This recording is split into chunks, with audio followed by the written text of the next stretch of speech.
So you can literally climb anything that looks like it can be climbed. It's kind of a rule we made when we started designing the game. That literally, if it looks like you can get your hands on it, you can grab it. Because we really wanted to get up to the roofs, and you know, Paris inspired parkour for a reason. Like, it looks really fun to run around on the roofs up there. Oops. See what I'm saying? Like, the suspicion was going up because I was climbing and looking out of place.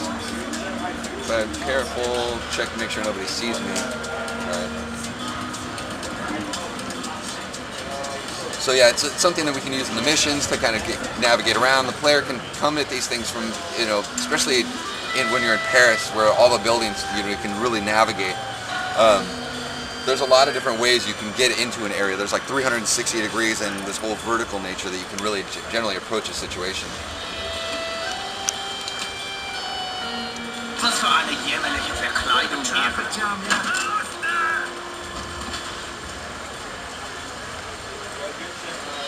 Alright, so I've done that quietly.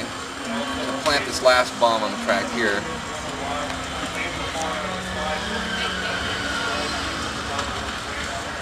Alright. So we have checkpoints in our missions too, because we have these big, huge scale missions where you're doing, you know, a lot of different objectives. And so we didn't want the player to like die and have to replay the entire thing. So we were, again, kind of going with that very level-based design kind of philosophy with the way we even just set up the systems in our game. So I wanted to start shooting people because I find this mission's really fun when I get in a lot of firefights. So things that'll happen, like, so we're kind of the fantasy of the war. We're not historically 100% accurate. We take real inspiration from history, but we have things like Zeppelins in our game, which they were decommissioned during the war, but they're a really fun piece of gameplay and fun piece of fantasy that we wanted to have in the world. Because when you push the alarms up to a certain level in the game, they'll show up and they have a searchlight on them, and they'll search you down and shoot little miniguns down at you. So it was a fun piece of gameplay that we could use as well in the world.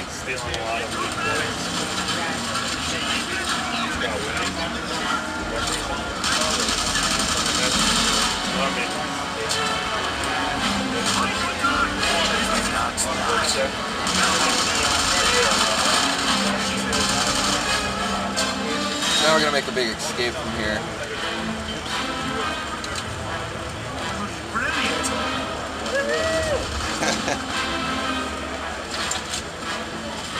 Alright, so there's a lot of different ways to cool down the alarms in the game. There's the kind of GTA style, just get far enough away, but in Paris it's really hard to get far enough away because the area is occupied, and so you're kind of constantly getting spotted.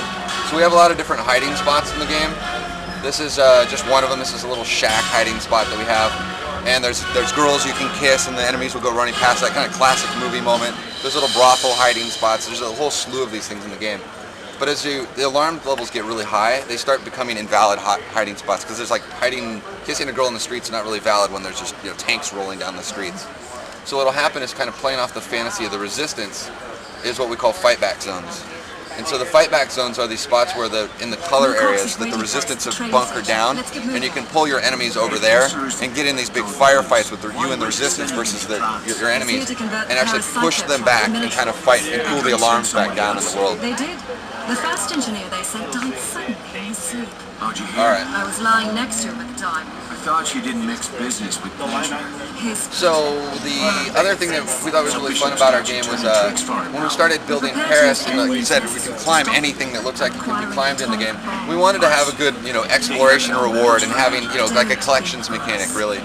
So, but we wanted to make it not passive, like most collections mechanics. You just walk over a hidden package or something like that. But for us, it became about using the occupation. So our collections is things like radar dishes and tanks and sniper towers.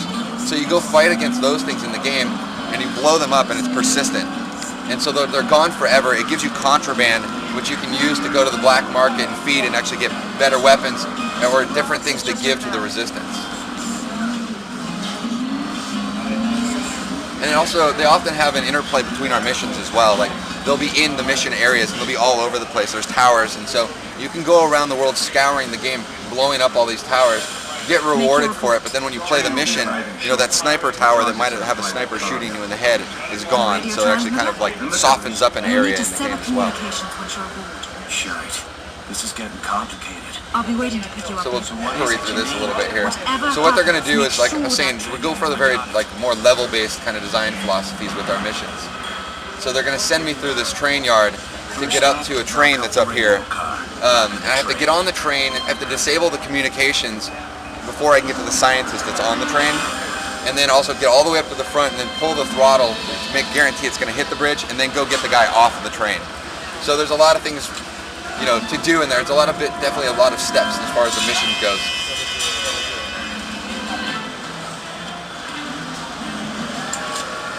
My favorite animation in the game. So generally we want to push things into the high action point, allowing the player to sneak onto the bridge and things like that, sneak into here if they want to. But eventually what we want to do is push things to action. So basically on here is this train just loaded with enemy soldiers. So if I try to like walk my way through there, I'm going to get caught and get shot. Oops, and I just got discovered by somebody over here. So this is the kind of loud out. We want to start going big and get into the action. So you can see we use the color and the black and white to just pull the player's attention to things. We want them to do things like shoot exploding barrels and things like that. Use the explosion to make it pop out in the middle of the fight, to make it more dramatic. And like towers, like I was saying, so that's one of those enemy sniper towers disabled. I can go around mopping up entire areas of those things, and eventually it'll have impact into the game. So we'll hurry up a little bit here. So here's the radio car. Disable this, plant a bomb on it.